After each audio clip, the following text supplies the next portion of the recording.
All right, June 23rd, workout breakdown. Of course, this is chest day. I think it's pretty obvious. Lifting day, by the way. Optional, technically, but meant to be a lifting day. So I love setups like these. This is quite literally the reason why I built the gym, and we have the concept we do at Core 4 is so you guys have the autonomy to go kind of whatever direction you'd like here, obviously under some guidance and with some structure. And hopefully this video brings another layer to kind of my thought process and maybe the direction I would go. And I don't want that to be the reason as to why you choose what you do. We're all a little bit different. But I'll give you my 2 cents and kind of what I would do here. So right at the top, aerobic work, optional, right? I typically put something in there to give people the opportunity to do the aerobic side if they want to turn it into a Metcon. Maybe they weren't in class the last couple of days. Maybe they won't be in class the next couple of days. Maybe you're just in a position where, lifting heavy just isn't for you. You have some type of nagging injury or something just holding you back. There's a lot of reasons to have that in there. I just don't want people to see that and think to themselves, like, I should have to do that. It's going to make it harder. Like, that's not the goal at all. Like, just be very clear. Like, when I look at this workout from a personal perspective, I don't even think twice about it. Like, there's no chance that I'm doing the aerobic work here unless I can't even think of a reason as to why I would do it. So that gives you some insight as to where I stand.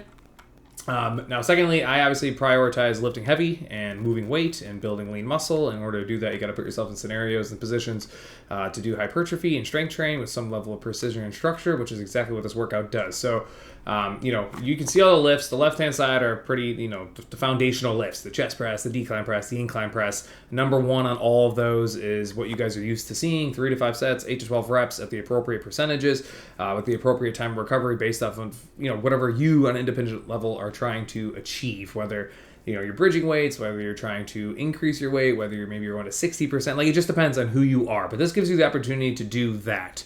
It also gives you an opportunity to add some variety in. Like I said, maybe you're not in a position where chest is something that you've really been working on, and lifting heavy just isn't something you want to do today. You have tempo work on the flat bench. You got the ability to ramp on decline, which is kind of neat. It gives you the opportunity to maybe find out what you can actually handle on decline. And what's cool about this workout is you can do decline first, and you can legitimately see, where you stand. Like, maybe you've never known what your 8 rep or 10 reps are on decline. Well, you can find out today if you'd like to, and then you can always note that. And then anytime we do decline, you have something to go off of.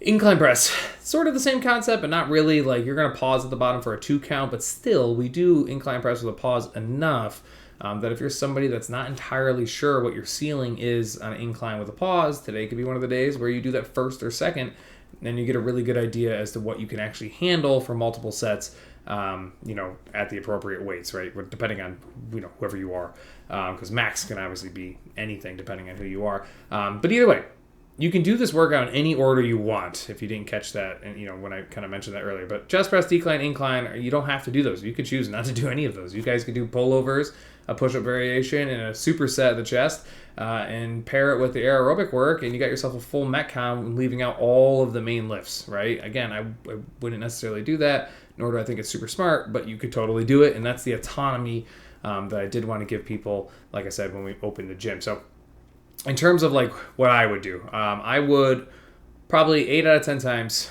pick 2 of the movements on the left, and probably something on the right, most likely the push-ups. Now, depending on time, I would probably do all 3 movements on the left, and then finish with push-ups. The only way I change that is probably if I wanted to, for whatever reason, just see where I stood ability-wise on push-ups when I'm fresh, because we don't often get the opportunity to just do push-ups fresh.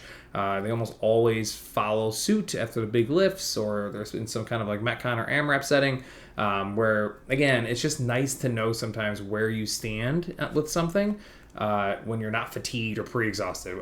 So there's a world in where I would start with the push-ups, just see what happened. Maybe I do a 5-minute AMRAP and just get a number in my head.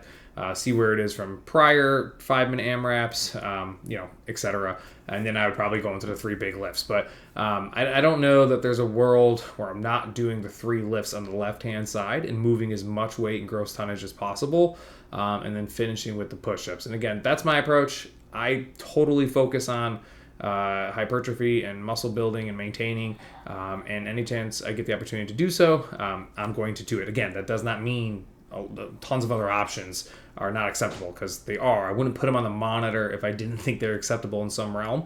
I'm just telling you what I would prioritize. And if somebody were to come to me and tell me like, hey Corey, I don't know what to do, like what do you think I should do? I would probably tell you to start lifting. Like I would go into this realm on the left hand side, maybe only give you 2 of the lifts, maybe a flat bench and whichever one you want to work on, decline or incline, and get you into the opportunity and the structure to start tracking and writing stuff down, and getting a better understanding of your weights. But for those people that know their weights, they're pretty conditioned in this world. The motor unit and pattern is all there. Like I'm moving weight when I get the opportunity to move weight, and I'm completely forgetting about the aerobic work 100% of the time. But again, I know people are going to take that. I know people enjoy it. But by all means, go for it.